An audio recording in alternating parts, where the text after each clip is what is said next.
Hola queridos hermanos, ¿cómo están? Dios les bendiga. Nuevamente comenzamos un estudio de Apocalipsis. Esta vez el capítulo 7, 8 y 9. Tres capítulos más para analizar de este sensacional libro que es maravilloso. Espero que usted vaya leyendo y tomando nota de cada uno de los estudios y también pueda hacer las preguntas aquí mismo o en mi propio WhatsApp para todos los estudiantes de nuestro instituto. Un abrazo a cada uno de ustedes, vamos de lleno a este estudio, espero que estén todos muy bien y con muchas ganas. Recuerde siempre la recomendación de orar a Dios y obviamente leer el texto antes de la presentación del PowerPoint. Un abrazo y vamos. Bueno, queridos hermanos, aquí estamos con el libro de Apocalipsis, hoy día los capítulos 7, 8 y 9. Partamos con el capítulo 7. Veamos qué dicen estos dos versículos. Después de esto vi a cuatro ángeles en pie sobre los cuatro ángulos de la tierra, que detenían los cuatro vientos de la tierra, para que no soplase viento alguno sobre la tierra, ni sobre el mar, ni sobre ningún árbol. Vi también a otro ángel que subía de donde sale el sol, y tenía el sello del Dios vivo, y clamó a gran voz a los cuatro ángeles, a quienes se les había dado el poder de hacer daño a la tierra y el mar. Bueno, veamos qué vamos a resaltar. Bueno, que en pie sobre los cuatro ángulos de la tierra, tendrá ángulos la tierra, queridos hermanos. Bueno, no se refiere a una tierra cuadrada, no se creía eso en la Biblia, siempre se hablaba que era redonda y que Dios conocía muy bien y viajaba a través del círculo de la tierra, como dice el libro de Job. Es una referencia, estos cuatro ángulos, a los cuatro puntos cardinales de la Tierra, el norte, sur, el este y el oeste. Así que a eso se refiere. Y podríamos decir que esos cuatro puntos cardinales son los cuatro ángulos de la Tierra. También dice que esos cuatro detenían el viento de la tierra para que no soplase viento alguno. Hermanos, los vientos en la Biblia son vistos como juicios de Dios en el Antiguo Testamento. Podemos ver algún versículo ahí en Jeremías 49:36. Veamos qué nos dice ese versículo en la palabra de Dios. Pero siempre han estado vinculados al tema de los juicios. Y dice el 36, exactamente: traeré sobre Elam los cuatro vientos de los cuatro puntos del cielo, o norte, sur, este y oeste, y los aventaré a todos estos vientos, y no habrá nación a donde no vayan fugitivos de Elam. Está hablando de un juicio sobre Elam. Entonces, ahí tenemos eso. En Daniel 7:2 también se menciona los vientos como juicio.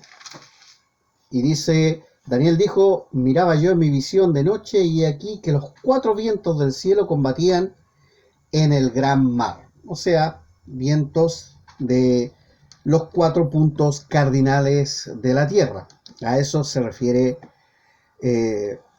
los cuatro ángulos de la tierra, y de ahí no soplaba viento alguno sobre la tierra, ni sobre el mar, ni sobre ningún árbol. Vi también a otro ángel, dice, que subía de donde sale el sol. Hermanos, los ángeles son seres creados para ministrar las necesidades de Dios. Y aquí estamos viendo, hermanos, la mano de Dios sobre este juicio del mundo, de Israel, sobre todo aquellos que le negaron, le han olvidado, por mano de ángeles. Vamos a ver que por mano de ángeles, ellos son los que están deteniendo el viento, son los que están haciendo una pausa, digamos así. Y aquí aparece otro ángel que va a ministrar, y él tenía un sello del Dios vivo, ¿ya? Y clamó a gran voz, dice este ángel, a los cuatro ángeles, a quienes se le había dado el poder de hacer daño a la tierra y el mar. O sea, este da una orden de autoridad a los otros cuatro ángeles. Pero todos los ángeles son seres para ministrar las necesidades de Dios. Y estos ángeles también están para instrumento de los juicios de Dios bajo las órdenes de Dios. Acá tenemos 5 ángeles que son parte del juicio de Dios. Se tiene la sensación de que los ángeles son buenos de por sí. Y claro que son buenos. Claro que son buenos, son de Dios. Son tan buenos que obedecen totalmente al pie de la letra lo que Dios les dice. Entonces hay una idea por ahí de que los ángeles jamás le harían daño a las personas.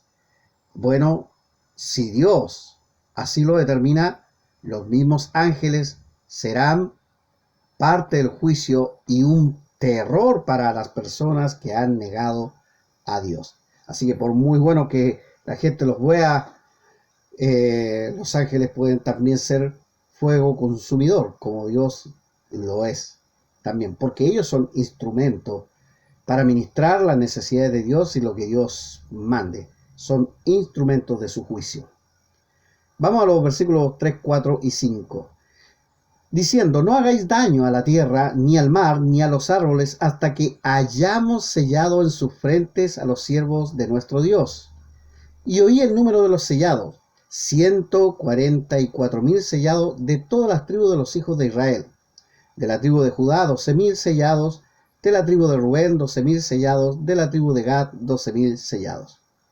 Hermano, en el versículo 3 entendemos esa pausa que estos 4 ángeles que estaban en los puntos cardinales detenían los vientos, o sea, hacían una pausa. El 5.º ángel siempre les dice, no hagáis daño a la tierra, ni al mar, ni a los árboles. Ahí vemos el propósito. ¿Cuál es el propósito? Hasta que hayamos sellado en su frente a los siervos de nuestro Dios. Se entiende perfectamente, ¿cierto? Este es el caso. El ángel detiene por breves momentos el juicio de Dios. Por breves momentos. Es un instante en la historia de la humanidad, esto no es nada. Pero digamos que en ese momento de juicio de Dios, la tierra descansa un poquito. Hasta que hayamos, ese es el propósito, hasta cumplir el propósito de sellar a los siervos de Dios. Esto es un breve paréntesis del juicio, que tiene un propósito, sellar. ¿A quiénes?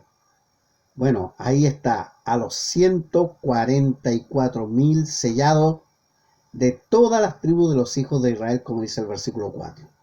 Que no quede duda de eso.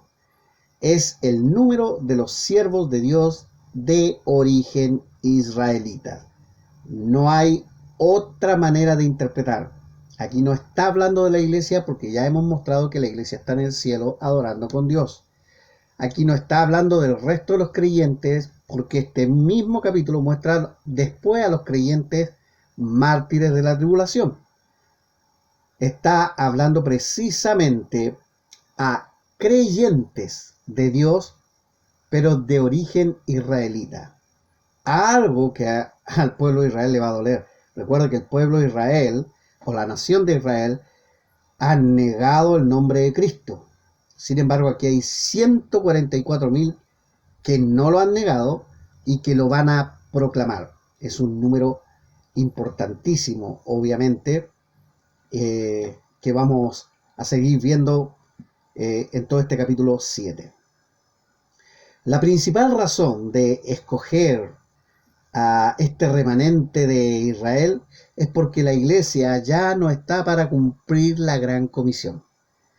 Si la iglesia siguiera en la tierra, no tendría razón este grupo, porque siempre la iglesia ha cumplido la gran comisión de ir y predicar el evangelio a toda criatura.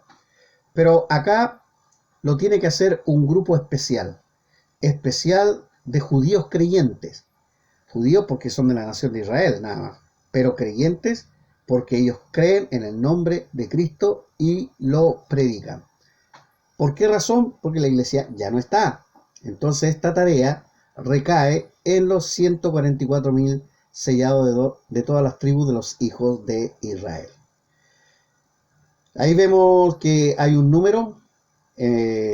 Vimos en el versículo 5, de la tribu de Judá, 12.000 sellados, de la tribu de Rubén, 12.000 sellados, de la tribu de Gad, 12.000 sellados, y lo ensamblamos con estos versículos que dice de la tribu de Aser, 12.000 sellados, de la tribu de Neftalí, 12.000 sellados, de la tribu de Manasés, 12.000 sellados, de la tribu de Simeón, 12.000 sellados, de la tribu de Leví, 12.000 sellados, de la tribu de Isaacar, 12.000 sellados, de la tribu de Zabulón, 12.000 sellados, de la tribu de José, 12.000 sellados, de la tribu de Benjamín, 12.000 sellados.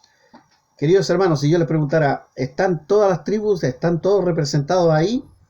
¿Podría usted identificarlas todas? ¿Faltará alguno? ¿Faltará otro? Buena pregunta, ¿cierto?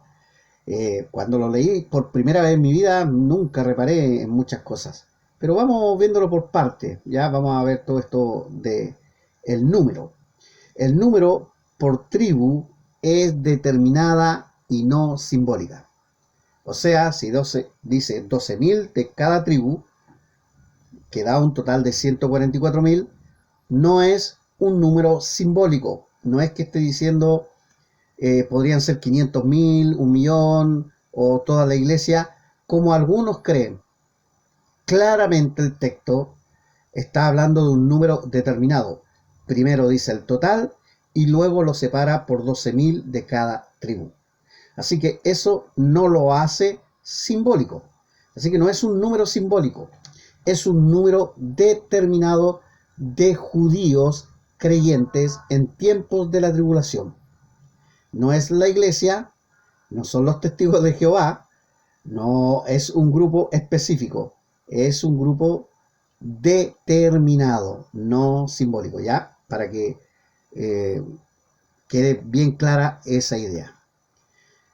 En las 12 tribus, Rubén es el primogénito de las tribus. Pero si se fijó en el versículo 5, acá se menciona a Judá primero, por ser la tribu de donde vino el Mesías prometido, queridos hermanos, ahí en Génesis 49. ¿Se acuerda usted cuando bendice Jacob a cada uno de sus hijos y les da una profecía? Bueno, del 8 al 12 está la profecía sobre la tribu de Judá. Le dice así: Judá, te alabarán tus hermanos, tu mano en la cerviz de tus enemigos. Los hijos de tu padre se inclinarán a ti.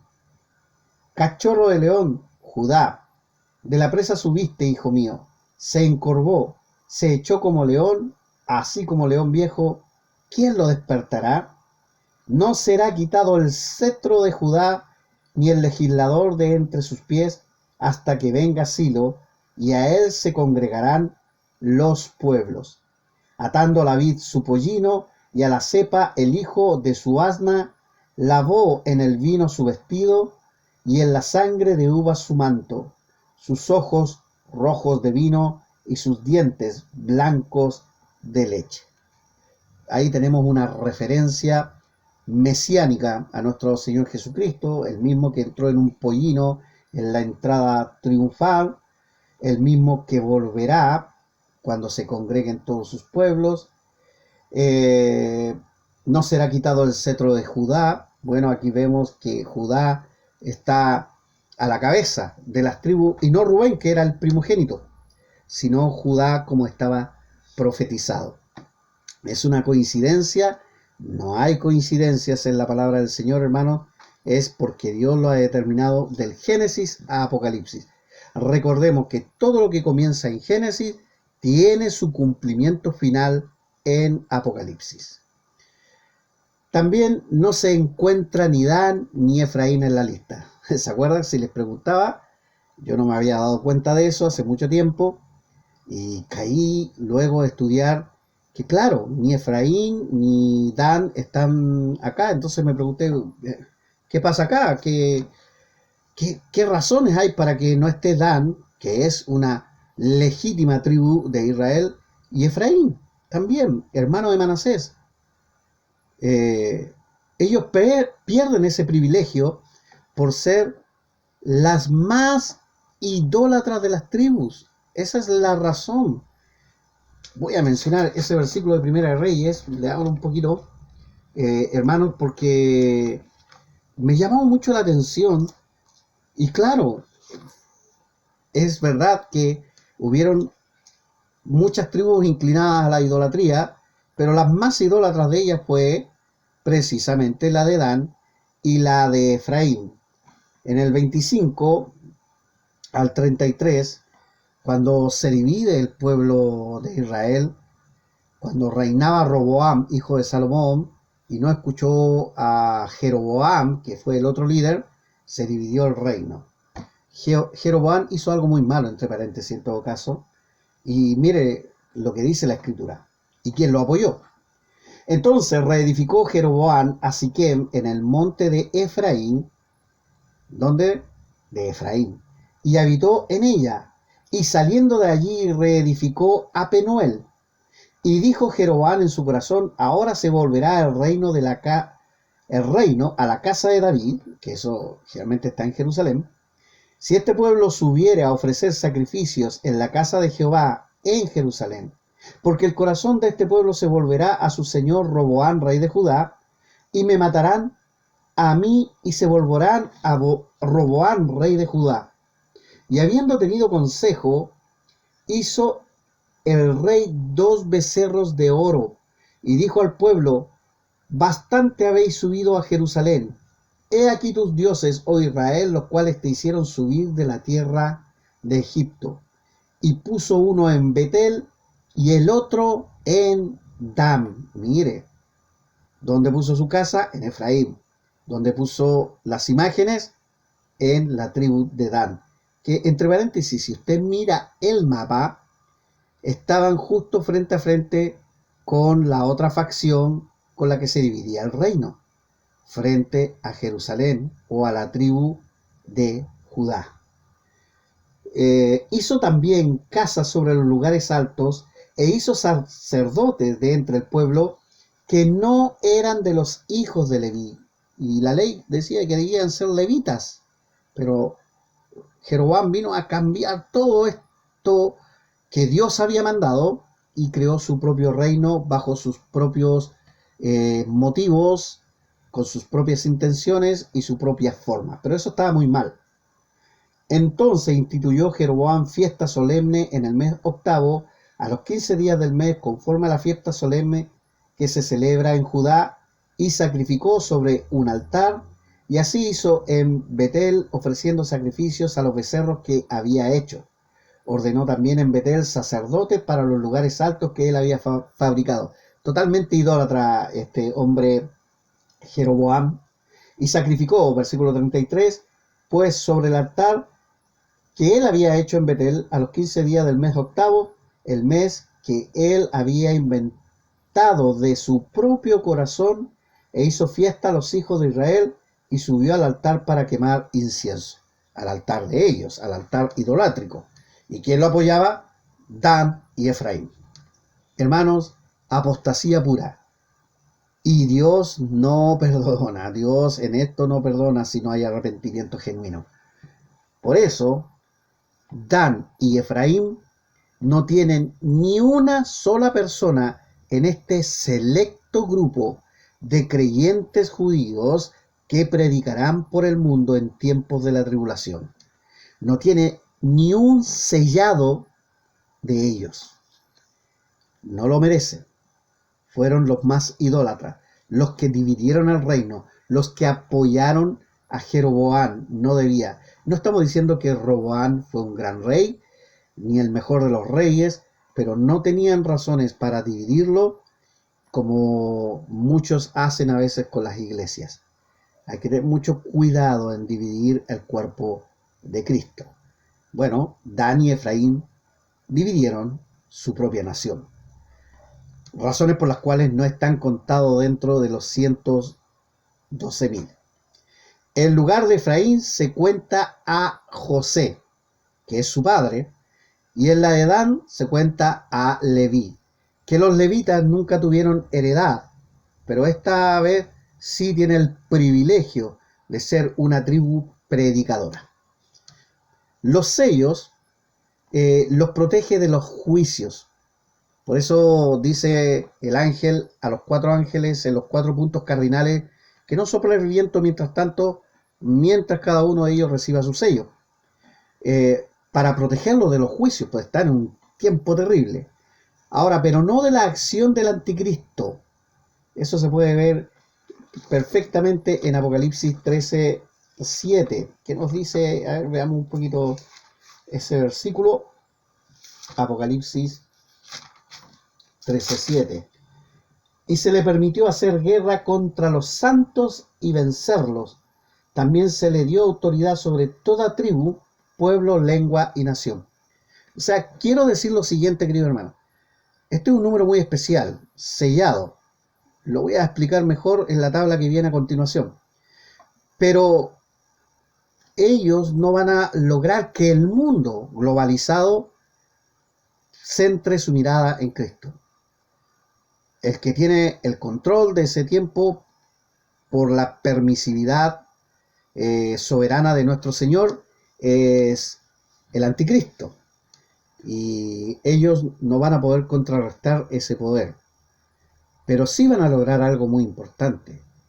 Igual muchos creerán, no el mundo, no el sistema, no todos que están bajo el control de Satanás, del anticristo y todo su sistema diabólico, pero sí van a lograr que muchos se conviertan, aunque van a sufrir, serán vencidos humanamente, pero no espiritualmente. Mire, veamos lo siguiente. Vamos a resolver esto primero. Lo que sabemos del sello en contraste con el sello del Espíritu Santo, ¿ya? Porque acá vemos a un grupo sellado. Hay quienes han dicho que ese sello es el Espíritu Santo, sin embargo, es muy distinto al sello del Espíritu Santo. Por eso, personalmente, creo que es un tipo de sello de parte de Dios y creo que ellos también están sellados con el Espíritu Santo en su corazón, pero este sello es muy especial y único en este grupo, porque este grupo es muy especial y único. Mire, vamos viendo por parte. Son el sello del Dios vivo en contraste con los dioses sin vida de los idólatras. Bueno, eso está claro, ¿no es cierto? Nosotros en el versículo 2 nos dice, vi también a otro ángel que subía de donde sale el sol y tenía el sello del Dios vivo. Y a quienes tenían los idólatras, bueno, cualquier cosa igual que Dan y Efraín, sus propios becerros, sus propios ídolos que adorar. En cambio, este grupo muestra que son obedientes totalmente a Dios. Qué lindo, qué lindo grupo, qué especial grupo también. Ahora, este grupo son todos sellados por ángeles. Eso es lo que dice el versículo 3. No hagáis daño a la tierra, ni al mar, ni a los árboles, hasta que hayamos, dice el ángel, sellado en su frente a los siervos de nuestro Dios. Además les llama siervos. En cambio, nosotros los creyentes somos sellados por Dios mismo. Somos parte de ese sello. Mire, hermano, leamos 1 Juan 4:13. 1 Juan 4:13. Aquí está ya. Dice lo siguiente. En esto conocemos que permanecemos en Él y Él en nosotros, en que nos ha dado de su Espíritu. El mismo Señor nos ha dado de su Espíritu. En Efesios dice 1:13 que somos sellados por el Espíritu y es nuestras garantías, nuestras arras de nuestra salvación, de nuestra redención. Gracias a Dios por ello. También nos dice en 4:30 que no debemos contristar al Espíritu Santo con el cual fuisteis sellados para el día de la redención. Queridos hermanos, nosotros somos sellados por el Espíritu Santo de parte de Dios. Acá la diferencia es que hay ángeles poniendo un sello en este grupo de 144.000 sellados. Por eso es distinto. Ahora el Espíritu Santo sella a la iglesia en el corazón. En cambio, este es en las frentes, en referencia al sumo sacerdote del Antiguo Testamento. Recuerde que mucho de esto tiene que ver con Israel, Entonces, el sello en la frente también tiene una referencia al Israel del Antiguo Testamento. Si nosotros vamos a Éxodo capítulo 28, nos vamos a encontrar con el siguiente pasaje.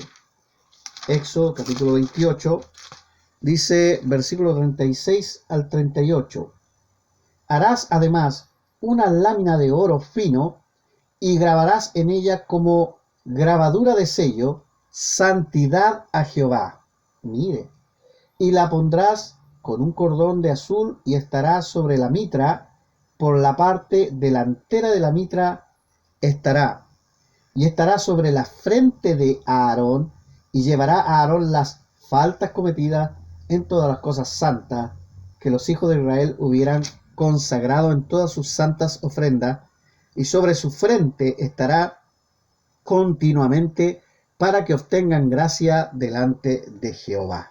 Mire, entonces se entiende muy bien que todo este trato es parte de un grupo específico de judíos mesiánicos, creyentes en Cristo, que están sellados especialmente y de la forma en que tenía una gran marca el sumo sacerdote en el Antiguo Testamento, que decía santidad a Jehová.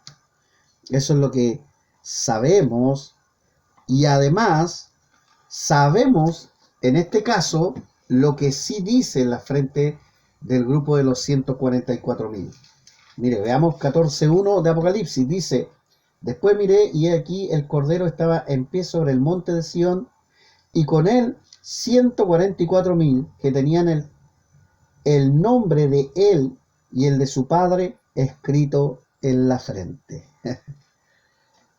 No tengo ninguna duda que haya estado escrito en la frente santidad a Jehová, que es Cristo, el nombre de Dios y de Cristo en la frente de los 144.000. Ahora nosotros tenemos un sello que es en el corazón, un sello que es la garantía, como dijimos, de nuestra salvación, pero que no se ve.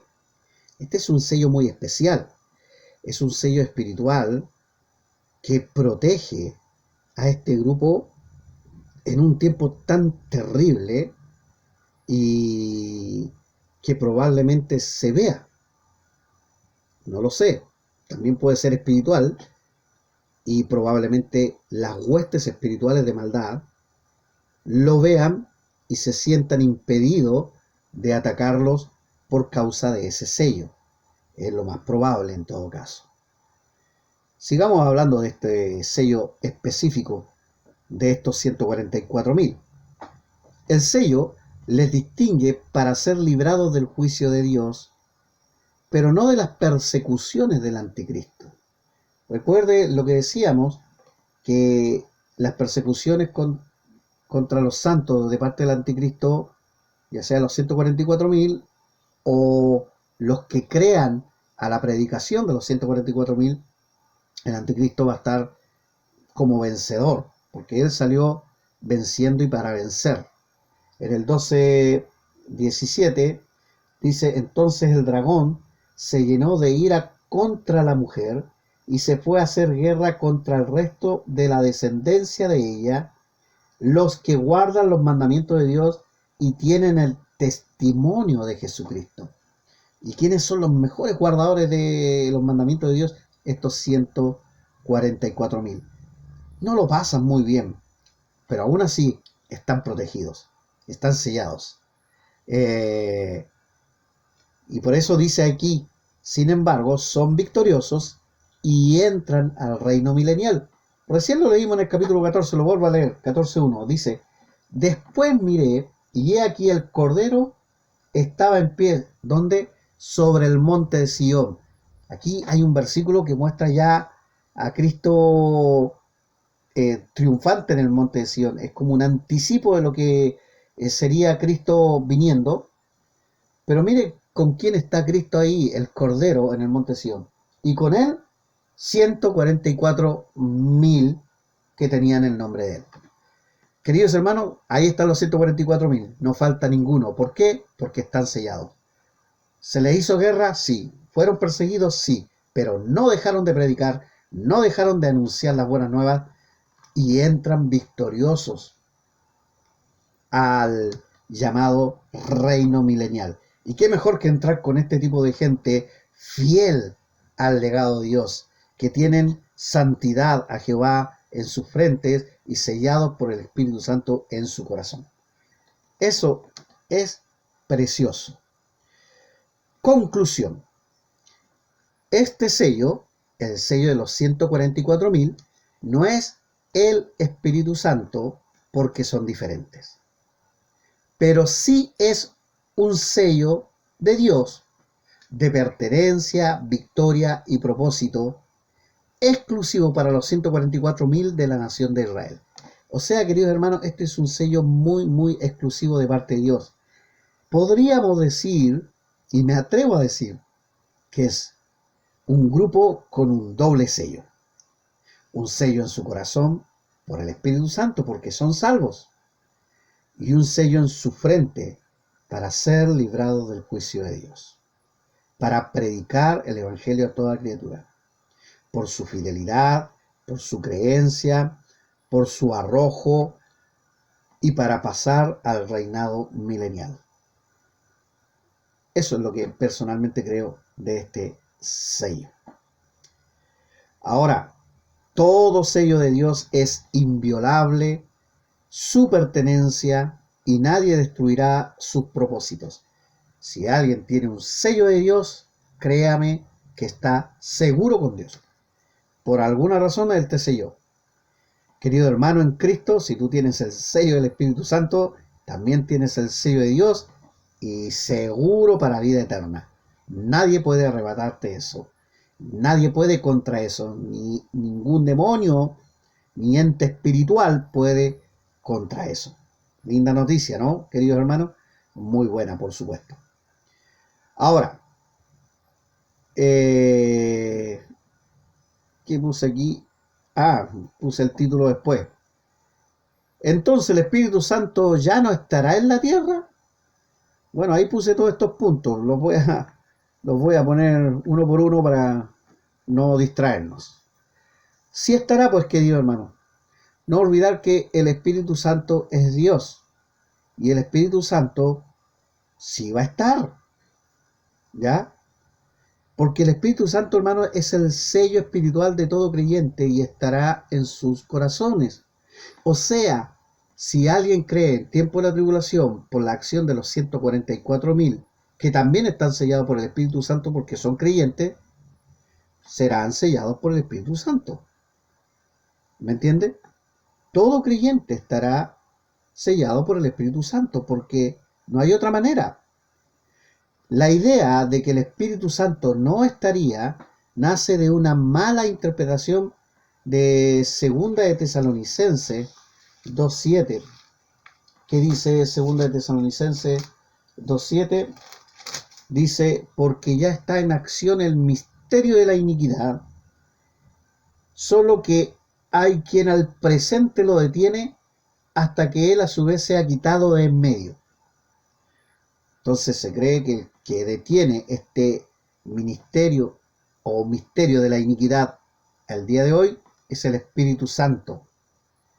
Y como va a ser quitado junto a la iglesia, entonces no va a estar en el tiempo de la tribulación. Pero la verdad, esa es una mala interpretación, hermanos. Actualmente, hoy día, ahora, antes de la tribulación, en tiempos de la iglesia, el Espíritu Santo tiene un ministerio restrictivo con el mal. Al ser quitado, el mal se desplegará, como evidentemente va a suceder en la tribulación, con mucha fuerza, dando por resultado los impíos tiempos de la tribulación.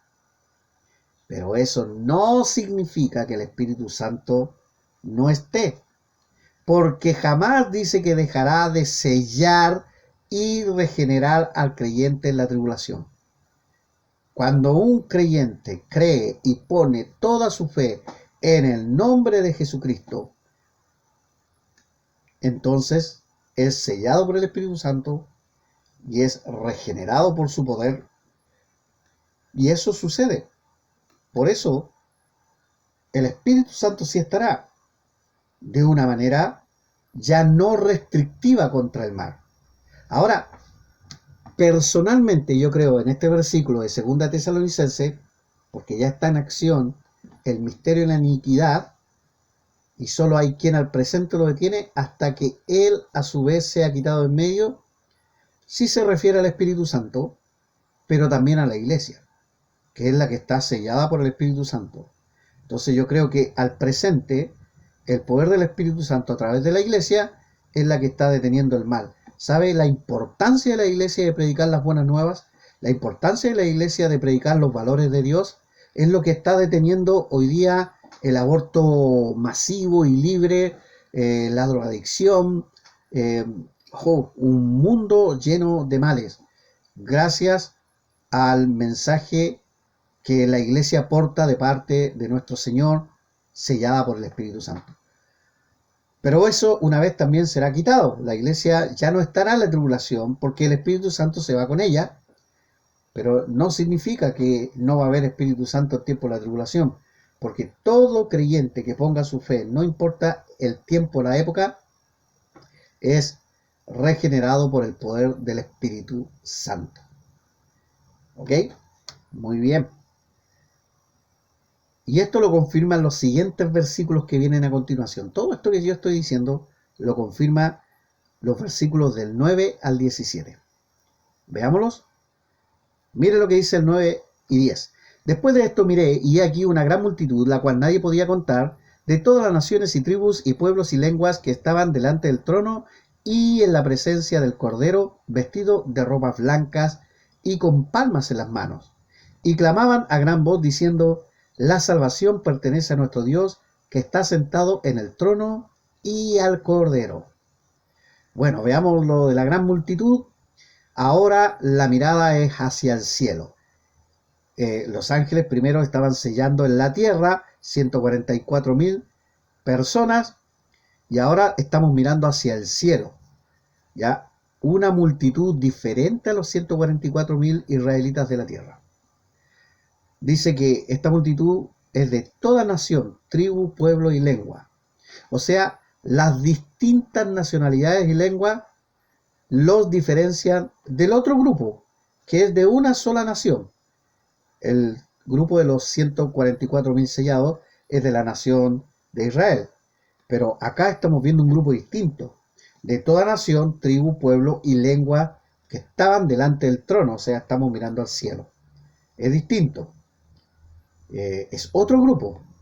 ¿Será un grupo que no vio en los capítulos anteriores Juan? Obviamente no.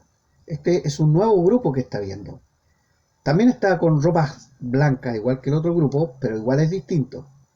Bueno, sabemos que las ropas blancas son ropas de victoria, pureza y consuelo dada en el cielo. O sea, estas personas están redimidas, por algo están frente al trono de nuestro Dios. Y están con palmas en las manos. Bueno, las mismas con las que fue recibido Cristo en su entrada triunfal. Aquí se anticipa su segunda triunfal venida.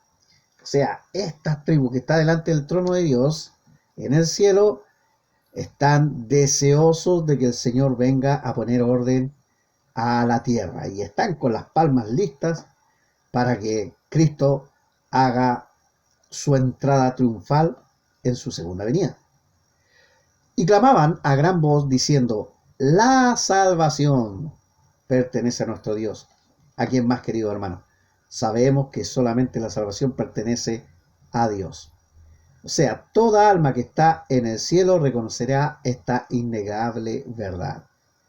Aleluya, hermano, va a ser precioso todos clamando esa gran verdad que nosotros como iglesia ya clamamos.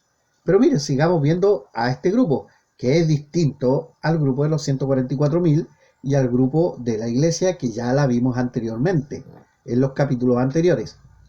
Y todos los ángeles estaban en pie alrededor del trono, y de los ancianos y de los 4 seres vivientes, y se postraron sobre sus rostros delante del trono y adoraron a Dios, diciendo: Amén. La bendición y la gloria y la sabiduría y la acción de gracias y la honra y el poder y la fortaleza sean a nuestro Dios por los siglos de los siglos. Amén.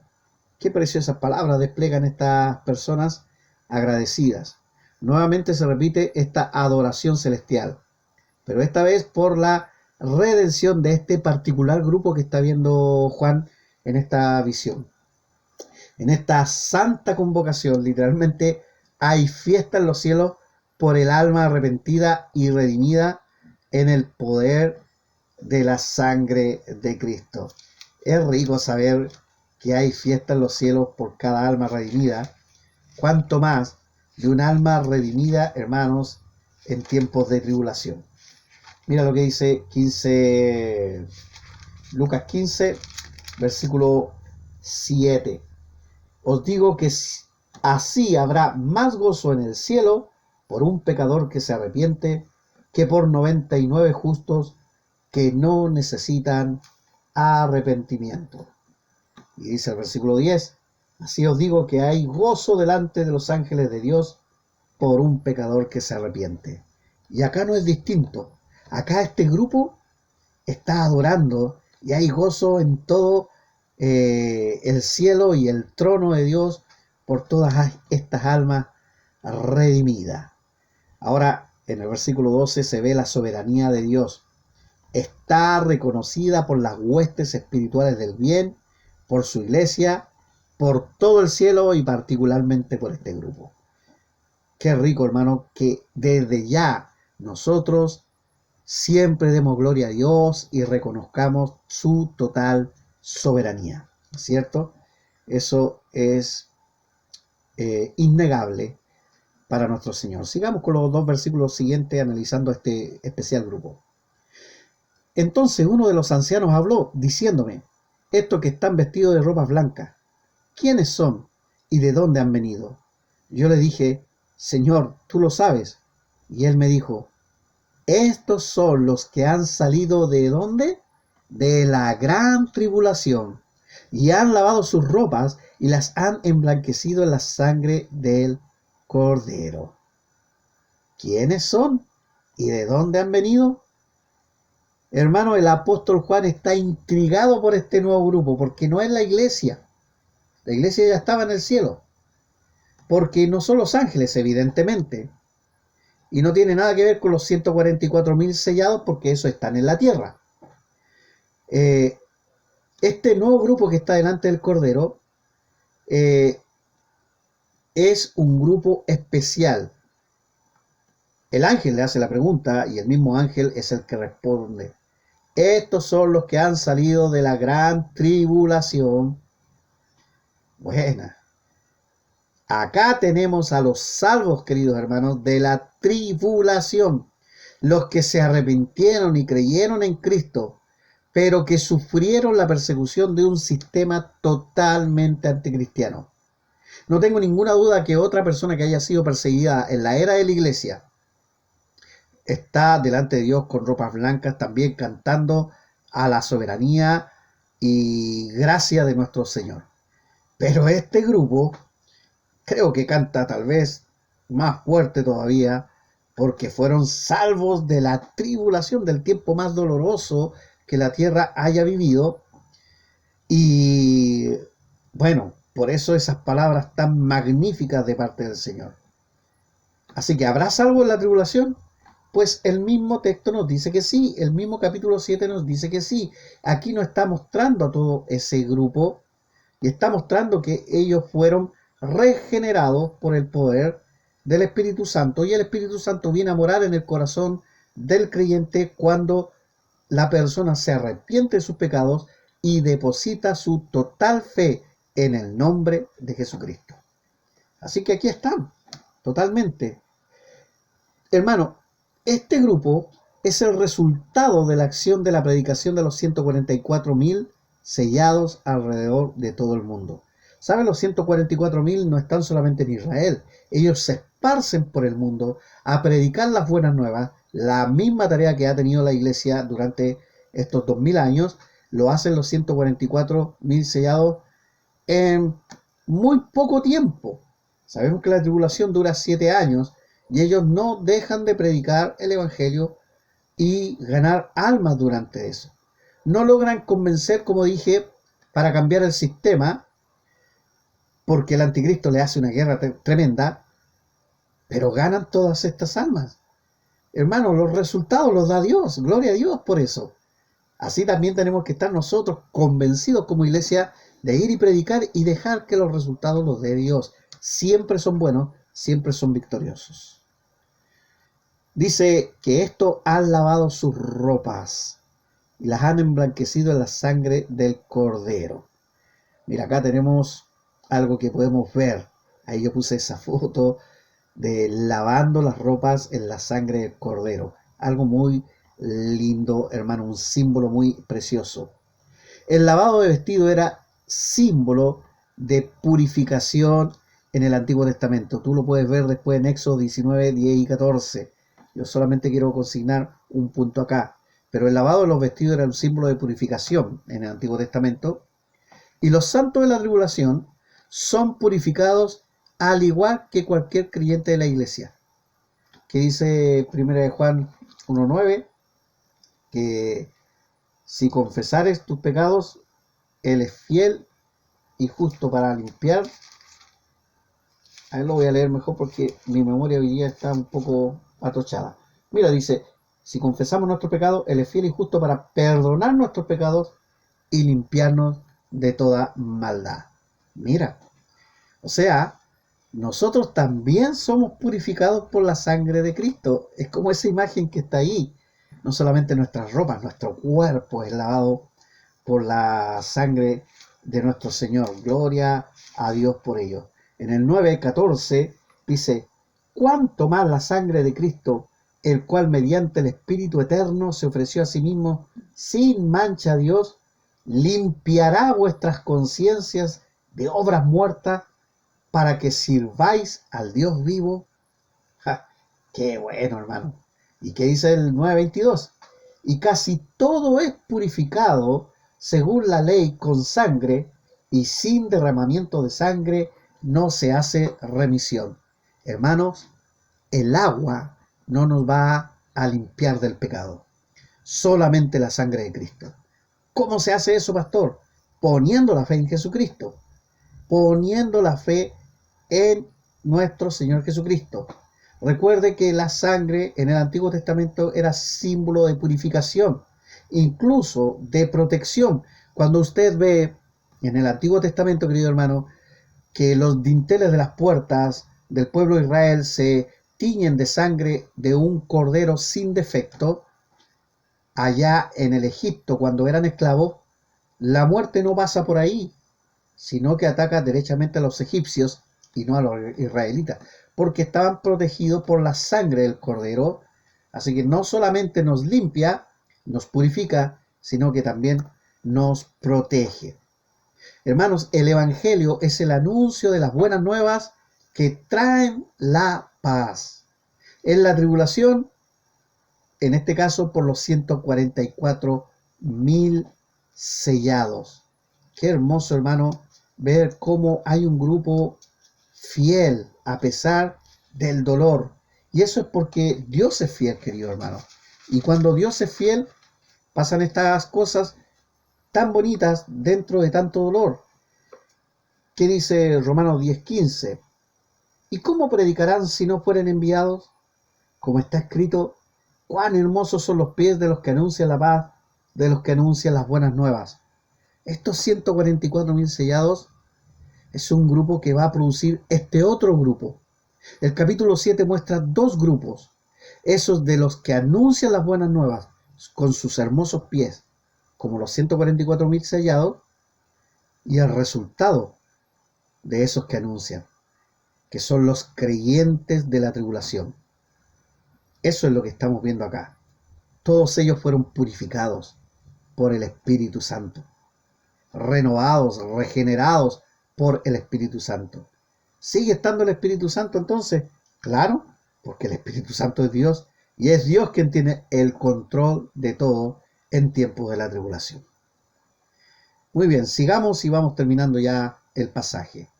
Por esto están delante del trono de Dios y le sirven día y noche en su templo. Y el que está sentado sobre el trono extenderá su tabernáculo sobre ellos.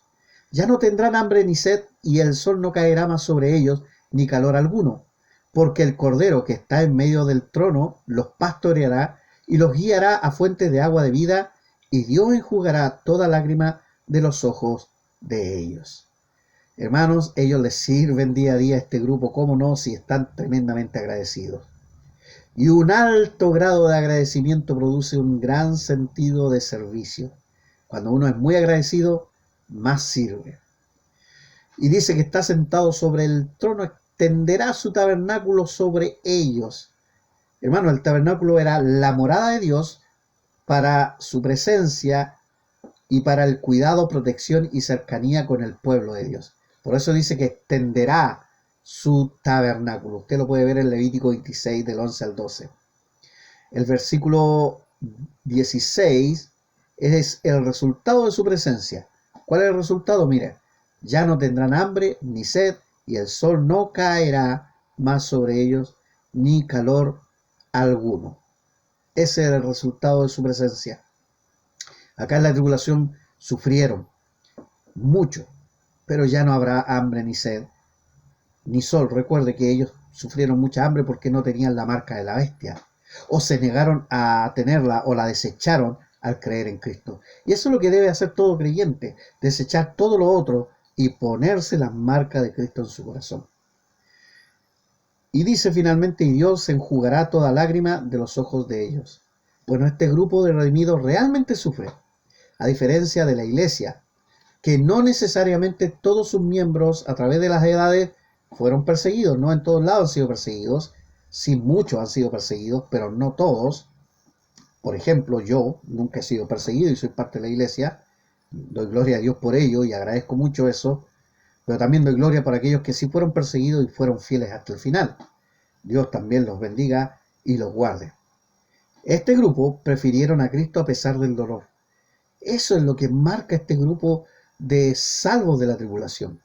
En un tiempo súper difícil, con un sistema totalmente anticristiano, prefirieron a nuestro Señor Jesucristo. Qué hermoso, qué lindo. Bueno, así termina el capítulo 7, queridos hermanos. Luego seguiremos con el capítulo 8.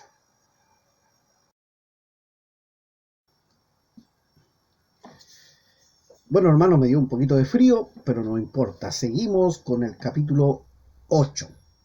Ahora, las trompetas. Ese es el capítulo 8 que vamos a analizar. Veamos los primeros 3 versículos. Dice, cuando abrió el séptimo sello, se hizo silencio en el cielo como por media hora, y vi a los 7 ángeles que estaban en pie ante Dios, y se les dieron 7 trompetas. Otro ángel vino entonces y se paró ante el altar con un incensario de oro, y se le dio mucho incienso para añadirlo a las oraciones de todos los santos sobre el altar de oro que estaba delante del trono. Bueno, se hizo un silencio en el cielo como por media hora cuando se abrió el séptimo sello. Recuerde que todavía falta de los 7 sellos el último sello, y en este capítulo 8 se abre ese sello. Y acá se hace un silencio que es una pausa dramática y expectante por lo que ha de venir. Queridos hermanos, si usted creía que las cosas eran difíciles con los primeros sellos, ahora se pone más dramático todavía. Dice, y vi a los 7 ángeles que estaban de pie ante Dios, y se les dieron 7 trompetas a estas personas. Bueno, el séptimo sello, hermano, es equivalente a las 7 trompetas. O sea, cuando se abre el séptimo sello, salen 7 trompetas que son nuevos juicios de Dios. Razón de por qué todo queda en silencio. O sea, es el comienzo ahora de la gran tribulación. La tribulación, que es el nombre en general, se divide en 2 etapas. La tribulación, 3,5 años, y la gran tribulación, los últimos 3,5 años. Y dan comienzo a la gran tribulación estas 7 trompetas. Si alguien pensó que con los 7 sellos la cosa se había acabado, estaba profundamente equivocado, porque ahora vienen 7 juicios y peores que los de antes. También dice que se le dio incienso para añadirlo a las oraciones de todos los santos. Bueno, se vienen momentos difíciles y peores que los anteriores. Así que las oraciones, hermanos, son un factor clave en tiempos de angustia y dolor. Más aún considerando que faltan mártires de la tribulación, o sea, personas que van a fallecer lamentablemente en ese tiempo. Entonces hay que orar mucho por ellos. Recordemos algo del versículo 6, o sea, del capítulo 6. Vamos a recordar aquí cuando decía en el versículo 10 y 11, y clamaban a gran voz diciendo: ¿hasta cuándo, Señor santo y verdadero, no juzgas y vengas nuestra sangre en los que moran en la tierra? Se les dieron vestiduras blancas y se les dijo que descansasen todavía un poco de tiempo hasta que se completara el número de sus consiervos y sus hermanos, que también habían de ser muertos con ellos. O sea, hay un grupo que todavía falta ser añadido, que lamentablemente va a sufrir la persecución y la muerte en este tiempo de gran tribulación, mayormente en la gran tribulación, que es peor que la tribulación, el inicio. Y ahora se viene. Pero ¿qué es lo que más se necesita en eso? Oración. Siempre la oración, hermanos, en los tiempos de tribulación es lo mejor que el creyente puede hacer. Veamos los versículos 4 y 5. Y de la mano del ángel subió a la presencia de Dios el humo del incienso con las oraciones de los santos. Y el ángel tomó el incensario y lo llenó del fuego del altar y lo arrojó a la tierra, y hubo truenos y voces y relámpagos y un terremoto. Bueno, veamos esa frase, que de la mano del ángel subió a la presencia de Dios. Hermanos, las oraciones de los creyentes de la tierra son puestas delante de Dios como olor fragante y se comparan al olor del incienso. Por eso se dice que la oración del creyente es olor fragante. Y hay creyentes en la tribulación. Ya vimos los dos grupos de creyentes perseguidos, también los 144.000 que son perseguidos, pero con un sello especial. Ambos grupos están orando para tener el aguante, tener la cordura de sufrir la persecución y resistir hasta el final.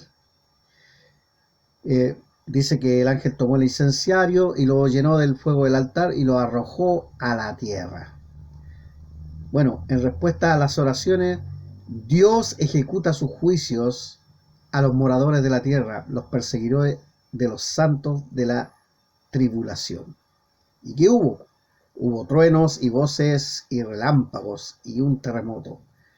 Bueno, la respuesta divina a las oraciones es similar a cuando se da a conocer Dios en el monte Sinaí. Ustedes se acuerdan de todo ese relámpago que salía del monte. Voy a leer un versículo en Hebreos 12:21, que nos recuerda que y tan terrible era lo que se veía que Moisés dijo: estoy espantado y temblando. Cuando Dios habla, ay, ay, ay, es como voz de trueno, voces y relámpagos. Y hasta el mismo Moisés temblaba de la magnífica presencia de Dios. Así también va a ser con la gente. Aún así no se van a arrepentir. Veamos el versículo 6 y 7. Y los 7 ángeles que tenían las 7 trompetas se dispusieron a tocarlas. El primer ángel tocó la trompeta y hubo granizo y fuego mezclado con sangre, que fueron lanzados sobre la tierra, y la tercera parte de los árboles se quemó, y se quemó toda la hierba verde. Bueno, vamos a las 7 trompetas que se dispusieron a tocarlas. O sea, Dios habló en esas voces de truenos y relámpagos y dio la orden ahora de ejecutar los juicios. O sea, comienzan los juicios de las trompetas. Los primeros eran 7 sellos, ahora vienen 7 trompetas. Y el primer ángel o la primera trompeta que produjo granizo, exactamente, y fuego mezclado con sangre. O sea, la primera trompeta es similar a la 7ª plaga de Egipto del granizo, pero a escala mundial. Esa es la gran diferencia. De ahí puede corroborarlo con Éxodo 9, 23, 26. Pero aquí es mucha la gente que muere, que tiene que ver con la sangre. Y la tercera parte de los árboles se quemó y se quemó toda la hierba verde. Así como en Egipto sufrieron los campos y sus árboles, aquí es igual, lo que añadirá dolores a la agricultura y se extenderá aún más el hambre. Y ahí está la muerte. Cuando hay hambre, hay inanición. Y eso es terrible. Versículos 8 y 9 dice: el segundo ángel tocó la trompeta, y como una gran montaña ardiendo en fuego, fue precipitada en el mar, y la tercera parte del mar se convirtió en sangre. Y murió la tercera parte de los seres vivientes que estaban en el mar, y la tercera parte de las naves fue destruida. Veamos esa gran montaña ardiendo con fuego. Podría ser un meteorito o algo similar que cae al mar. Algo que se produce como un cataclismo que cae al mar. Y a la caída de la agricultura por la primera trompeta, ahora la tercera parte del mar se ve afectada, que es la gran fuente de recursos que es el océano, y es afectada seriamente con esta gran montaña ardiendo en fuego, que probablemente es un meteorito. Un juicio similar a la primera plaga de Egipto. ¿Se acuerda usted? El agua convertida en sangre. Aquí como que se repite ese patrón, con la diferencia que en aquella época Dios estaba tratando con una nación, la nación egipcia. Acá está tratando con el mundo entero. Bueno, y murió la tercera parte de los seres vivientes que estaban en el mar. O sea, una muerte tremendamente devastadora por la sangre y una mortandad humana para los marinos por causa del impacto y los consecuentes tsunamis.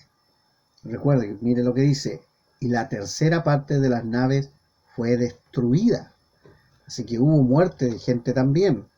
Aquí la cosa ya está mal la agricultura, está mal el mar. Hay muchos marinos muertos y los recursos cada vez son menores. Dígame, ¿qué mundo no está en crisis con todo esto? Bueno, así va a estar el mundo. Versículos 10 y 11. El tercer ángel tocó la trompeta y cayó del cielo una gran estrella, ardiendo como una antorcha, y cayó sobre la tercera parte de los ríos y sobre las fuentes de las aguas. Y el nombre de la estrella es Ajenjo, y la tercera parte de las aguas se convirtió en ajenjo, y muchos hombres murieron a causa de esas aguas porque se hicieron amargas. Bueno, esta gran estrella, algunos piensan que esta estrella es un ángel, pero su nombre no es muy propio de un ángel. Por lo que creo nuevamente que puede ser una especie de cometa o meteorito que en este caso, por la soberanía de Dios, afecta las fuentes de aguas dulces, no el mar. El otro cae en el mar. Esto tiene que ver con la tercera parte de los ríos y sobre las fuentes de las aguas, o sea, la nieve, etc. Esto afecta totalmente la tercera parte del agua dulce mundial. Wow, hay que pensar de dónde fluye la mayor cantidad de agua dulce. Quizás Latinoamérica, Sudamérica, ¿ah? El Amazonas, que es considerado el río más grande del mundo. Tal vez el mismo, la montaña de los Andes con sus cordilleras y su nieve que produce mucha agua. Quizás eso afecte bastante eh, toda el agua dulce o la tercera parte de ella, como dice acá. Eh, los ríos sobre la fuente de las aguas, eh, así como ya fue afectada la agricultura, fue afectado el mar, ahora es afectada el agua dulce. Ahí es donde están los ríos y la fuente de las aguas. El nombre de la estrella es ajenjo. Bueno, el ajenjo es amargo y venenoso, pero sin peligro para mortal, sin peligro mortal, pero sí produce bastantes malestares. Pero en este caso, queridos hermanos, será tremendamente mortal. Hay dos razones, porque va a estar intratable el agua, intomable, si se puede decir así, y también, queridos hermanos, la gente va a morir de sed. Eso produce mortandad, porque la tercera parte de las aguas se convierte en ajenjo. Entonces la gente ya no quiere tomar, o simplemente ese cometa o esa situación que Dios produzca que caiga en la fuente de aguas dulces, produce literalmente veneno en esa agua. Y muchos hombres, dice, murieron a causa de esas aguas. Eh, qué pena, porque se hicieron amargas. Entonces, nuevamente la muerte ronda por el mundo, pero ahora por causa de lo más vital. ¿Qué es lo más vital? El agua. ¿Sabe? Muchos de los hombres, sobre todo en la tribulación, creerán que lo más vital es el dinero, es el poder, es la fama, son los placeres. Pero Dios le está demostrando acá que nada de eso sirve. Aquí lo más vital para vivir es simplemente el agua. Y se van a dar cuenta de ello. Bueno, veamos el versículo 12 y 13. El cuarto ángel tocó la trompeta y fue herida la tercera parte del sol y la tercera parte de la luna y la tercera parte de las estrellas, para que se oscureciese la tercera parte de ellos y no hubiese luz en la tercera parte del día y asimismo de la noche. Y miré y oí a un ángel volar por en medio del cielo diciendo a gran voz: ¡ay, ay, ay! De los que moran en la tierra, a causa de los otros toques de trompeta que están para sonar los tres ángeles.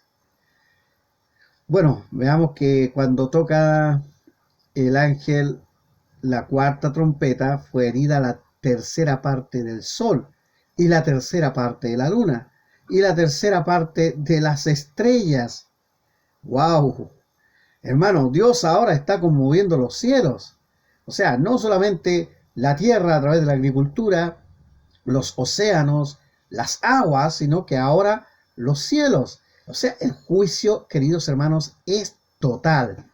Después de la tierra, los océanos, el agua dulce, ahora los cielos se oscurecen, quedando gran parte del mundo en tinieblas. Por eso dice, fue herida la tercera parte del sol. O sea, ya no está alumbrando como es costumbre, igual la luna, igual las estrellas. El mundo entra en una tiniebla tremenda. También me recuerda la plaga de tinieblas y de oscuridad. Y debe ser un panorama muy tétrico, muy gótico y tétrico, la verdad. Bueno, y en el versículo 13 vienen tres ayes que grita un ángel, como sintiendo lo que ha de venir. Porque hasta aquí van cuatro trompetas, faltan tres todavía. Por eso son los tres ayes o ay. Y esas son onomatopeyas, hermanos, de dolor. Ay, ay. Precisamente porque se vienen tres trompetas peores que las cuatro anteriores. Y así, hermanos, culminamos el capítulo 8 con estos juicios terribles. que si bien usted se da cuenta es rápido, pero muy letal. O sea, está en el mundo pasando por una tragedia tremenda. Vamos entonces ahora al capítulo 6. Perdón, este no es el capítulo 6, está al revés. Capítulo 9, ¿ya? Y este capítulo se llama Abadón y Apolión. Capítulo 9, queridos hermanos, el capítulo de Abadón y Apolión. Partamos con el versículo 1 y 2 y dice: el quinto ángel tocó la trompeta y vio una estrella que cayó del cielo a la tierra y se le dio la llave del pozo del abismo. Y abrió el pozo del abismo y subió humo del pozo como humo de un gran horno y se oscureció el sol y el aire por el humo del pozo. Hermano, el quinto ángel tocó la trompeta y habla de que vio una estrella que cayó del cielo. Esta estrella es distinta a las anteriores, porque a veces las estrellas son sinónimos de ángeles, y ya hemos visto ángeles acá, pero acá esta estrella no es ni un ángel, no es ni un cometa, no es ni un meteorito, ni alguna cosa que emana del cielo, sino que este ángel es Satanás. Vamos a ver por qué. Porque ¿quién cayó del cielo? Bueno, el verbo cayó es pasado y se refiere a la caída de Satanás. O sea, se podría traducir así como el que había caído del cielo. Y vamos a leer por lo menos el versículo de Isaías 14:12 para ver que se refiere a Satanás. Este ser que cayó del cielo, tal como lo expresa la palabra de Dios, especialmente en el libro de Isaías 14:12. Dice así: ¿cómo caíste del cielo, oh lucero, hijo de la mañana? Cortado fuiste por tierra, tú que debilitabas a las naciones. ¿Cómo caíste del cielo, oh lucero, hijo de la mañana? Es una referencia exclusiva a Satanás, que fue expulsado del cielo. Y este ángel, el quinto ángel que tocó la trompeta, desata con autoridad, o le da autoridad a Satanás para abrir el pozo del abismo. ¡Wow! ¿Qué es eso? Le da la llave del pozo del abismo. La llave. Y esta estrella o este ángel que es Satanás tiene una llave, razón por la que no es un cometa o un meteorito o algo así. Por eso no es, esto es una persona, no, un cometa no va a venir con una llave en una mano. No, la llave es del pozo de los demonios que Dios permite que Él los libere. Estos demonios estaban en prisiones desde casi el inicio de los tiempos, reservados para este tiempo de juicio. Esto es terrible, hermanos, porque acá se ve toda la acción diabólica, el anticristo gobernando, Satanás con la llave del pozo de los abismos para liberar a los demonios. O sea, tanto en el mundo físico como las huestes espirituales de maldad están totalmente desatadas en esta quinta trompeta. Y ese es un ay muy doloroso. Nadie quiere enfrentarse a huestes espirituales de maldad, y mucho menos a las peores, las que estaban en las prisiones del abismo. Versículo 2 dice: y abrió el pozo del abismo. Un pozo de prisiones demoníacas, hermanos. En el libro de Judas, vamos a ir ahí, se hace referencia a este lugar, que eran prisiones, hermanos.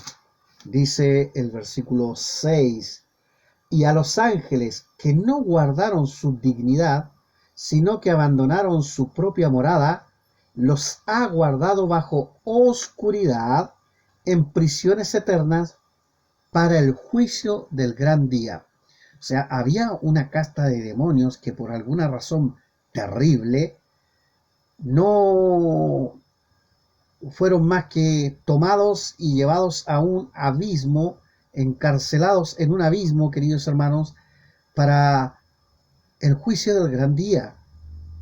Y parece que el juicio del gran día llegó. Aquí ahora son liberados estos demonios, tristemente, y para mal.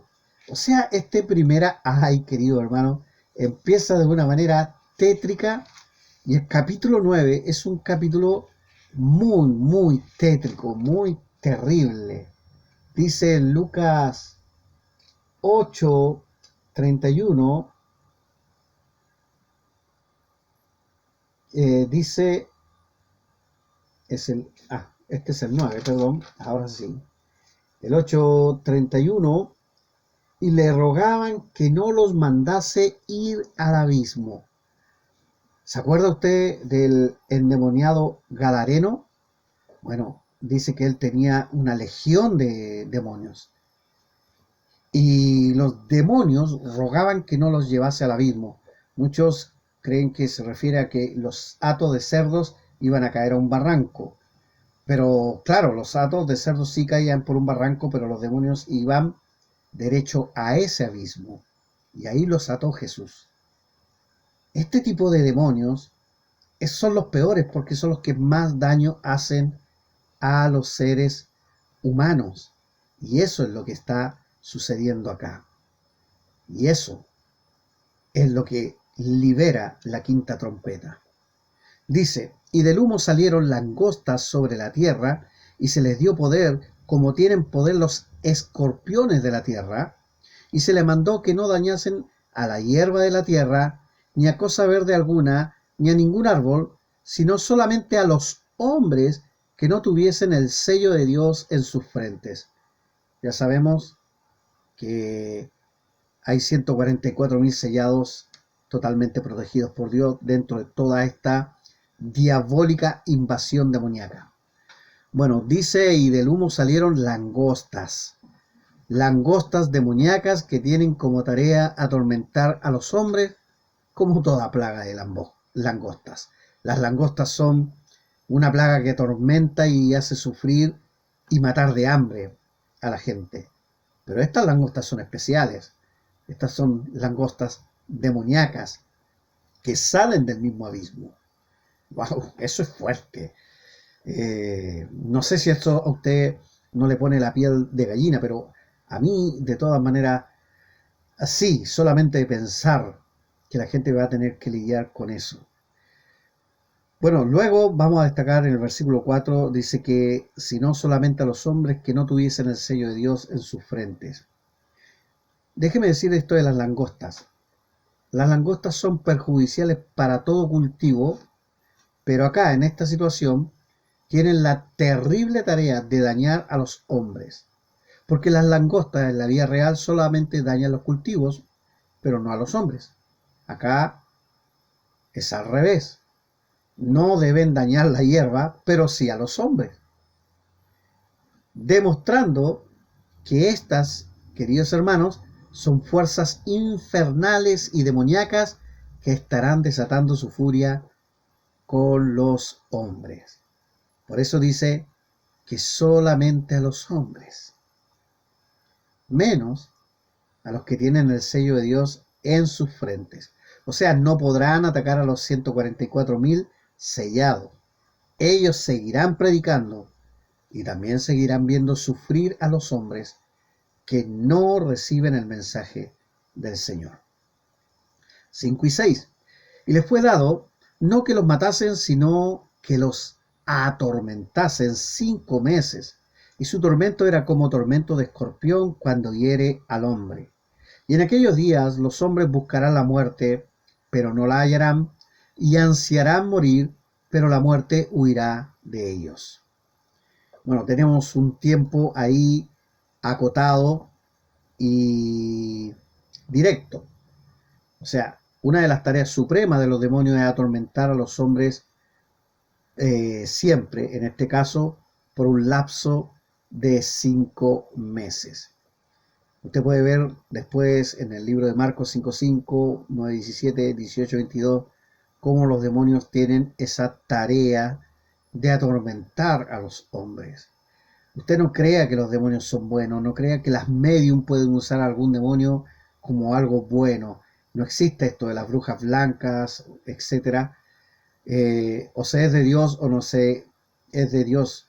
Porque si se es de Dios no se practica nada de eso, porque no hay ningún medium que pueda hacer algo bueno por los hombres, aunque la gente crea que sí.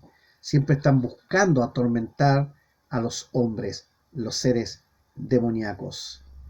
Bueno, en este caso, ellos tienen un tormento de escorpión, o sea, los dolores serán agudos y punzantes como picadura de escorpión y constantemente por 5 meses. ¡Wow! Es largo el periodo de sufrimiento. La gente va a sufrir mucho, lamentablemente. Y todavía estamos en la quinta trompeta, ¿eh? Mira, todavía estamos ahí. Y en aquellos días los hombres buscarán la muerte. Bueno, los tormentos, hermanos, en vez de llevarlo al arrepentimiento, los lleva a desear la muerte que no encuentra. Qué raro, ¿eh? Cuando uno podría arrepentirse simplemente.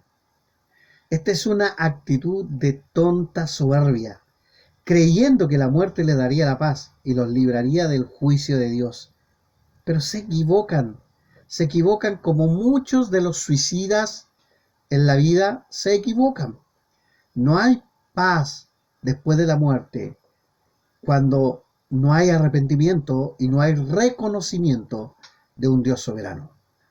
Así que, queridos hermanos, transmitan esto, porque vendrán tiempos en donde la soberbia hará buscar la muerte y no el arrepentimiento.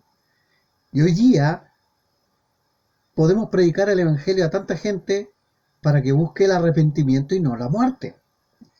Dios nos escuche, querido hermano. 7, 8 y 9.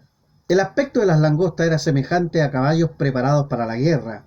En las cabezas tenían como coronas de oro, sus caras eran como caras humanas. Tenían cabello como cabello de mujer, sus dientes eran como de leones, tenían corazas como corazas de hierro, el ruido de sus alas era como el estruendo de muchos carros de caballos corriendo a la batalla. Bueno, estas langostas preparadas para la guerra, este ejército demoníaco es organizado como ejército y ven la posibilidad de venganza atormentando a la creación de Dios. Como lo decía, todo lo demoníaco siempre va a buscar atormentar lo creado por Dios. Tenían cabello como cabello de mujer. Bueno, el como se repite varias veces. Por ejemplo, las cabezas tenían como coronas de oro, sus caras eran como caras humanas, etc. Y vuelvo a decir, el cómo se repite varias veces y Juan intenta explicar algo difícil de describir usando la comparación con las langostas, lo más cercano a un ejército infernalmente destructivo. Vaya que lo logra Juan con lo que él intenta describir, que no es tan fácil de describir. ¿Cómo podría usted, querido hermano, describir un ejército demoníaco, infernal, destructivo, punzante, eh, con esas imágenes tan tétricas y difíciles, si nunca lo ha visto? Está completamente sorprendido el apóstol Juan aquí. Bueno, el ruido de sus alas era como estruendo de muchos carros de caballo.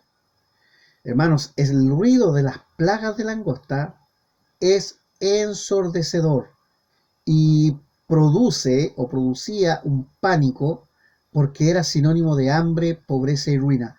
O sea, cuando la gente, los agricultores en la antigüedad o en estos tiempos, siente que viene una plaga de langosta que oscurece el cielo, la gente corre de terror, hambre y lloro porque es pobreza absoluta. Se van a arrasar con todo. Imagínense en este caso cuando son infernales, ni siquiera vienen por la cosecha, vienen por ellos. para atormentarlos a ellos. Es terrible. 10, 11 y 12. Tenían colas como de escorpiones y también aguijones, y en sus colas tenían poder para dañar a los hombres durante 5 meses. Y tienen por rey sobre ellos al ángel del abismo, cuyo nombre en hebreo es Abadón y en griego Apolión. El primer ay pasó. He aquí vienen aún 2 ayes después de esto. Oh, recién estamos terminando la quinta trompeta. Parece que no hubiésemos quedado pegados ahí. ¿Mm? Bueno, ya habíamos visto el versículo 10, que tenían colas como escorpiones, etcétera, y que van a atormentar por 5 meses. Lo vuelve a repetir la escritura para hacer énfasis en el dolor que van a sentir los hombres por ese periodo. Luego dice el 11, y tienen por rey sobre ellos al ángel del abismo. Bueno, el rey de los demonios no es más que Satanás, pero cuyo nombre en hebreo es Sabadón y en griego Apolión. Este ser también le gusta copiar a nuestro Señor.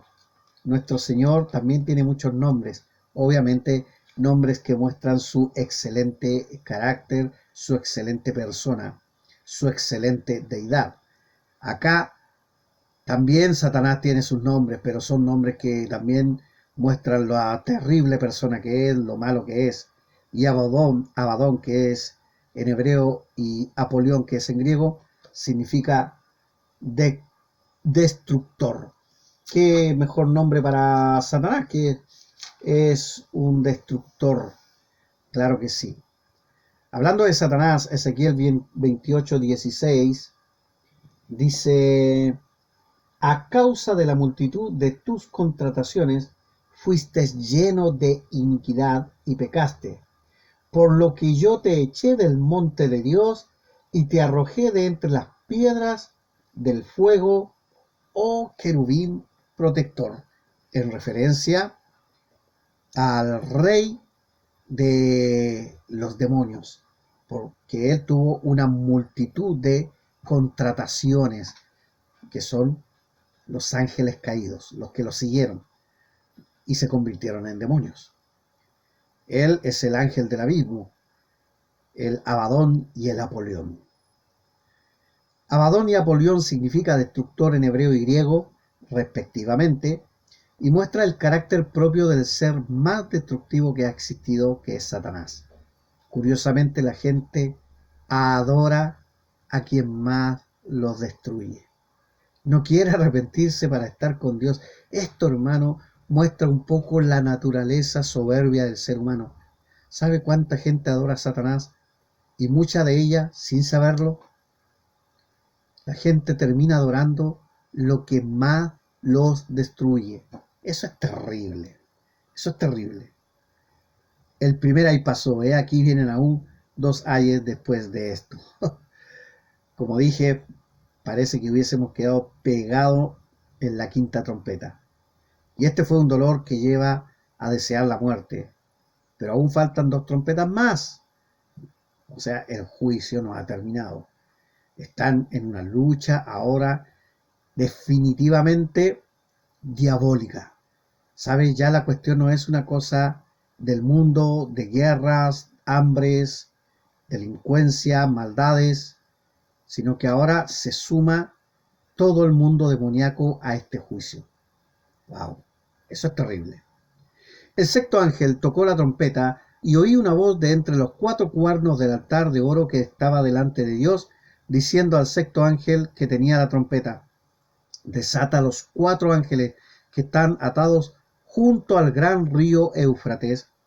Y fueron desatados los 4 ángeles que estaban preparados para la hora, día, mes y año, a fin de matar a la tercera parte de los hombres. Si usted piensa que la quinta trompeta, que era interminable, era terrible, todavía faltan cosas terribles. Bueno, una voz de entre los 4 cuernos del altar. Quien da las órdenes es Cristo. Hermanos, ¿sabe? Cuando dice los 4 cuernos del altar, recuerde que el altar de bronce En las puntas tenía 4 cuernos. Donde se hacían sacrificios había 4 cuernos. Y al medio se hacía el sacrificio del cordero. Y todos sabemos que el cordero es Cristo. Entonces, ¿cuál es la voz que emana de entre los 4 cuernos del altar? La voz de Cristo. Las órdenes son de Dios.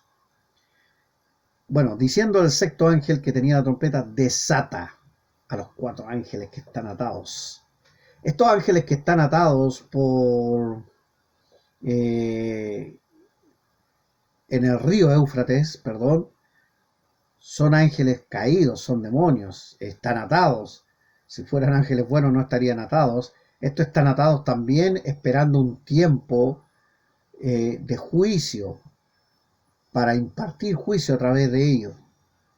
Así que estos no son muy buenos ángeles y que van a hacer cosas muy buenas. Bueno, el versículo 15 dice claramente que son desatados a fin de matar a la tercera parte de los hombres. Vamos al río Éufrates. El río Éufrates, querido hermano, es el río de la historia del hombre, básicamente. Por ejemplo, el paraíso estuvo en alguno de los lugares del río Éufrates. ¿Se acuerda usted? Ahí en Génesis. Es la división natural del occidente con el oriente, entre el mundo cristiano versus el mundo sin Dios, y es cuna de las civilizaciones sumerias y babilónicas, asirias, todas ellas muy idolátricas. Así que el Éufrates es como, digamos, una marca fronteriza entre lo demoníaco y lo de Dios. Y ahí estaban atados estos ángeles, que tienen una tarea también realmente infernal. Estos ángeles estaban preparados para la hora, día, mes y año. O sea, Dios tiene su tiempo y propósitos. Ahora el hombre sufrirá por lo que tanto adoró. Esa misma idolatría que hicieron los sumerios, los babilónicos, los asirios y todos hasta el día de hoy, ahora van a sufrir por los mismos demonios que estaban ahí atados en su propio río, en su propia tierra, en la Mesopotamia, porque el río Éufrates es el gran río de la Mesopotamia. 16. Y el número de los ejércitos de los jinetes era 200 millones. Yo oí su número. Así vi en visión los caballos y a sus jinetes, los cuales tenían corazas de fuego, de zafiro y de azufre, y las cabezas de los caballos eran como cabeza de leones, y de su boca salían fuego, humo y azufre. Por estas 3 plagas fue muerta la tercera parte de los hombres, por el fuego, el humo y el azufre que salían de su boca. ¡Wow! Y el número de los ejércitos, los jinetes, era como 200 millones. ¿Sabe? Estos ángeles son muy demoníacos, forman un ejército, y para matar a tantos hombres, estos ángeles alientan la formación de un ejército gigantesco. Y aquí es donde tengo mi teoría. El río Éufrates, como dije, marca el mundo occidente versus el oriente. ¿Dónde cree usted que se puede formar un ejército de 200 millones? Fácilmente en el oriente. Solamente China tiene 1.400 millones de habitantes y la India 1.300 millones de habitantes. Pronto se dice que la India va a superar a China. Son países tremendamente idolátricos, ateos, etcétera, y no le va a costar nada a estos malvados ángeles formar ejércitos para lograr una muerte tan destructiva como eso. Dice que estos jinetes en sus caballos tenían corazas de fuego. Bueno, estos caballos acorazados perfectamente pueden ser vehículos de guerra. O sea, Juan trata de explicar algo que jamás ha visto y siquiera imaginado. Tiene que pensar que es el apóstol Juan el que nos está describiendo acá. Y el apóstol Juan ni siquiera conoce lo que es un avión, un tanque, un vehículo, Nada de eso que para nosotros es tan cotidiano, lo era para Juan. En la época del apóstol Juan, tan solamente volar era impensado. Por lo que yo creo que él hace lo mejor para describir lo que es un ejército, corazas de fuego. Porque usted sabe, por ejemplo, los tanques son acorazados y lanzan fuego, de zafiro y de azufre. Y recuerda que la pólvora usa estos elementos, por eso ese olor también. Así que yo perfectamente creo que estos ángeles que se desatan en el Éufrates sí son demonios, pero alientan la formación de ejércitos multitudinarios y muy bien preparados para guerra y destruir así la tercera parte de los hombres. Básicamente es como una tercera guerra mundial. No estoy diciendo la tercera guerra mundial, pero como una tercera guerra mundial, donde muere tanta gente como nunca. Versículo 18. Por estas tres plagas fueron muertas la tercera parte de los hombres por el fuego, el humo y el azufre que salían de sus bocas. Hermano, el fuego, humo y azufre es precisamente lo que sale de sus cañones, de sus metrallas. El azufre es componente importante para la pólvora, lo que me lleva a creer que se trata de máquinas de guerra. Aquí perfectamente lo que está tratando de escribir en el versículo 16, 17 y 18 son máquinas de guerra del apóstol Juan. Obviamente un ejército, vuelvo a insistir, alineado por esos terribles ángeles que estaban atados en el río Éufrates, que también tiene un significado lógico, y creo que así será. 19 y 20. Pues el poder de los caballos estaba en su boca y en sus colas, porque sus colas, semejantes a serpientes, tenían cabezas, y con ellas dañaban. Y los otros hombres que no fueron muertos con estas plagas, ni aun así se arrepintieron de las obras de sus manos, ni dejaron de adorar a los demonios y a las imágenes de oro, de plata, de bronce, de piedra y de madera, las cuales no pueden ver, ni oír, ni andar. Hermano, acá tenemos caballos que en su boca y en sus colas tenían poder. Bueno, es lo que explicaba yo. Probablemente Juan está describiendo tanques de guerra, armas de muerte muy efectivas. Dice que tenían colas semejantes a serpientes, con cabezas y con ellas dañaban. De hecho, este versículo es como si estuviese describiendo una persona que nunca ha visto un tanque. Probablemente eso sea, porque está hablando de un ejército en este caso. Pero un ejército que, digámoslo así, un ejército del mal. Exactamente. Y los otros hombres que no fueron muertos con esta plaga, ni aún así se arrepintieron de la obra de sus manos. Esa es la paradoja humana, queridos hermanos. El hombre sufre, pero no se arrepiente. Llora, pero no clama. Mira al cielo, pero para desafiar a Dios. Son atormentados por demonios, pero en vez de refugiarse en Cristo, buscan el favor de ellos o de sus falsos ídolos. Dios marca la diferencia para sus hijos, querido hermano. Qué distinto es nuestro Dios. Veamos lo que dice 1 Corintios, capítulo 10, versículo 19, 20. ¿Qué digo pues? ¿Que el ídolo es algo o que sea algo lo que se sacrifica a los ídolos? Antes digo que lo que los gentiles sacrifican, a los demonios los sacrifican y no a Dios. Y no quiero que vosotros os hagáis partícipe con los demonios. Bueno, mucha gente sacrificaba a ídolos y no se daba cuenta que estaba sacrificando a demonios. Bueno, aquí hago una alerta. Si no crees en Cristo, todo lo que sacrifique probablemente sea a demonios. La Biblia tiene un parámetro. Hay dos familias, la del diablo y la de Dios. Si no estás en la familia de Dios, entonces, querido amigo, si puedes estar escuchando, estás en la familia del diablo. Y aún sin saberlo. Y muchas de las cosas que tú puedas sacrificar o adorar probablemente sean demoníacas, porque están en un sistema diabólico. Así que lo mejor es arrepentirse. Acá, en el tiempo de la tribulación, ni eso hace la gente. Al contrario, sigue adorando a los demonios y a las imágenes de oro, de plata, de bronce, de piedra, de madera, las cuales no pueden ver, ni oír, ni andar, como Dios sí puede hacerlo.